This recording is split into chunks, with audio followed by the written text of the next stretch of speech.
Listen up, warriors. Today, we're talking about the desert tank. The camel? This beast can survive extreme heat, walk 4 miles without water, and carry heavy loads, like a true champion. Respect the hump, power. All right, warriors, today we enter the kingdom of sand, wind, and endless horizons.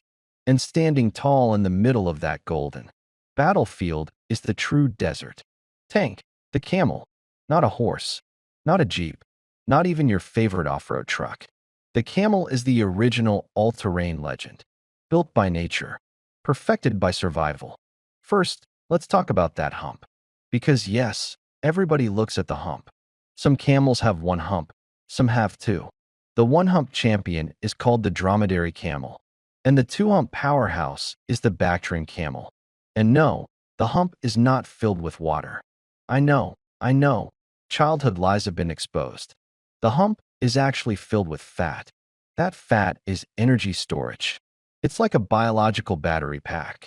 When food is scarce, the camel uses that stored fat as fuel. Survival level, expert.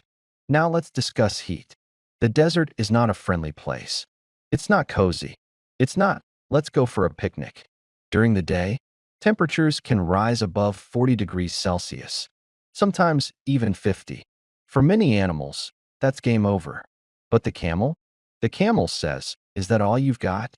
A camel's body temperature can fluctuate throughout the day. Instead of sweating early and losing precious water, it allows its body temperature to rise. This reduces water loss.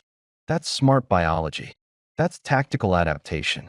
And speaking of water, here's where things get legendary.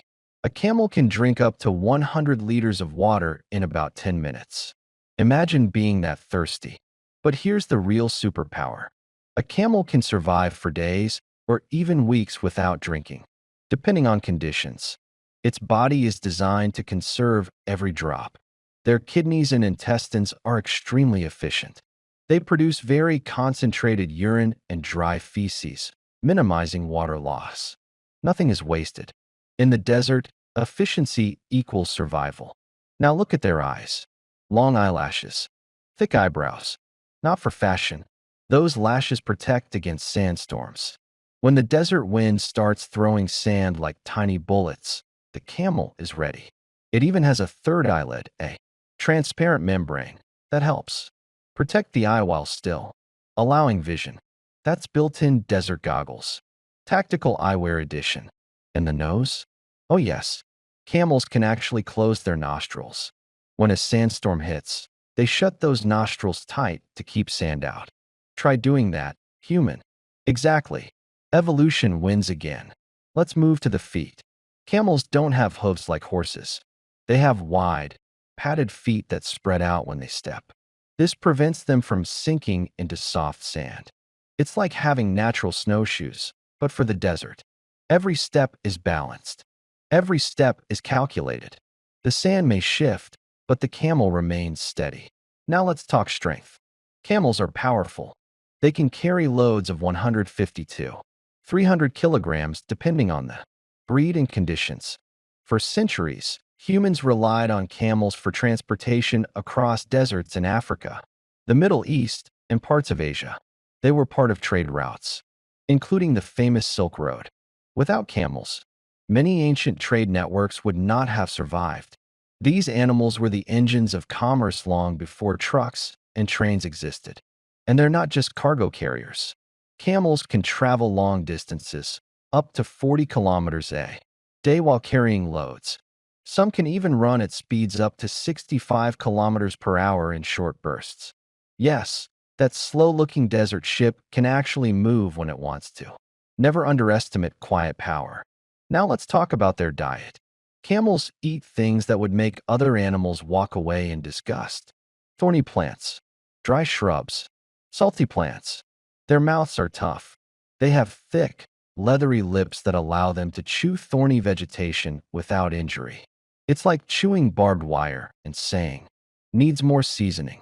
Their digestive system is designed to extract maximum nutrients from low-quality food. Again, efficiency. Camels are also social animals. They usually live in groups called herds, often led by a dominant male. Within the herd, there is structure and hierarchy. Communication includes sounds, body language, and even facial expressions. Yes, camels can express emotion.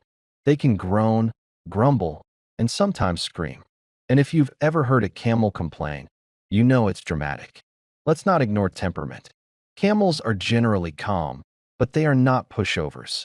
If mistreated or annoyed, they can bite, kick, or spit. And that spit, it's not just saliva. Sometimes it's partially digested stomach content mixed in. So if a camel spits at you, congratulations, you have officially crossed the line. Respect the desert warrior. Now let's talk about types. The dromedary camel is mostly found in the Middle East and North Africa. It has one hump and is highly adapted to hot climates. The Bactrian camel, with two humps, lives in Central Asia and can handle colder environments, even snow. Yes, snow. There are deserts that freeze at night, and the Bactrian camel is built for that extreme contrast. There's even a wild Bactrian camel species, critically endangered, living in remote parts of China and Mongolia. These wild camels can survive in harsh, isolated desert environments with very little water. They are rare and incredibly resilient. Now let's talk about milk. Camel milk is highly nutritious and has been consumed for thousands of years. It contains vitamins, minerals, and can stay fresh longer in hot temperatures compared to cow's milk. In many desert cultures, camel milk is a staple food. Some people even believe it has medicinal benefits. Camel meat is also consumed in some regions. And camel hair? It's used to make textiles, ropes, and tents. Nothing goes to waste. The camel is not just an animal. It's a survival partner for entire communities. Culturally, camels hold deep symbolic meaning. In many desert societies, they represent wealth, status, and survival. Camel racing is a popular sport in some countries. There are even beauty contests for camels. Yes, beauty contests. Judges evaluate posture, lips, humps, and overall appearance. Imagine training your whole life to be crowned desert supermodel. Now let's discuss adaptation again, because this is where the camel truly shines. Their blood cells are oval-shaped, unlike the round cells in humans. This allows blood to flow smoothly even when the body is dehydrated. And when they rehydrate, their cells can expand without bursting. That's extreme biological engineering. Their thick fur protects them from the sun during the day and keeps them warm at night. Because deserts are not just hot, nights can be freezing. The camel is built for extremes: heat, cold, hunger, thirst, wind, sand. It survives it all. And let's talk lifespan. Camels can live 40 to 50 years. That's decades of endurance. Decades of walking, carrying, surviving. A long-term warrior. Now imagine the desert at sunset. The sky turns orange. The wind calms. And in the distance, you see a caravan of camels moving slowly across the horizon. Step by step. Calm. Powerful. Patient. That image has existed for thousands of years. The camel is not just an animal. It's a symbol of endurance. So what do we learn from the camel? Adapt to your environment. Conserve your energy. Stay calm under pressure. Carry your burdens with strength. Survive the storm. Close your nostrils when negativity tries to enter your life. Store your energy for the hard times. Walk steadily, even when the ground feels unstable. Because in this world, sometimes you're not meant to be the fastest. You're meant to be the most resilient. And that, warriors, is the legend of the desert tank, the camel. Respect the hump. Respect the endurance. Respect the ultimate survivor.